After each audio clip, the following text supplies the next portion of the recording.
Hi everyone, this is Continual. Today I'm glad to present our work, Do Pre-trained models benefit equally in continual learning? I want to start by asking two questions. This is the first one. Suppose we have two continual learning algorithms, iCarl and SCR, which are trained from scratch on split cipher 100. The green bars show their individual 100-way accuracy. Now if we initialize them from a pre-trained ResNet 18, what do you think the performance would be like? Is it going to be 1 or 2? Well, most people might go for 2 as SCR outperforms iCarl when trained from scratch. It's actually the other way around. Now here's the second question. We know from this figure that CLIP pre-trained features are better than ImageNet.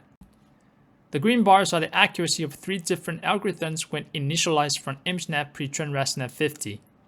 Now, if we initialize the models from CLIP, do you think it would be 1 or 2? Surprisingly, it's 1. CLIP underperforms ImageNet. These examples show that due to the non-IID nature of continual learning, many empirical observations in offline setting no longer holds. In this work, we investigate pre-trained models on continual learning from 3 different aspects: different pre-trained models, different continual learning methods, and different continual learning scenarios. In total, we explore 7 pre-trained models, 11 continual learning algorithms, and 2 continual learning scenarios. First, we look at how pre-trained models affect different continual learning algorithms.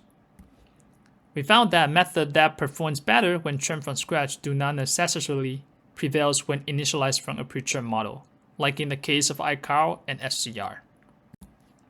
We also found that replay-based methods seem to benefit more from pre-trained models compared with regularization-based methods as measured by the absolute and relative improvement. Next, we compared different pre-trained models. Empirically, we found that self-supervised fine-tuning has less forgetting. Another interesting observation is that CLIP ResNet 50 has less forgetting compared to an ImageNet counterpart. And we showed that, despite its amazing zero-shot performance, CLIP underperforms ImageNet in 3 out of 4 datasets. At the bottom, we show that CLIP underperforms ImageNet ResNet 50 in few-shot regions, both in online continual learning and offline training.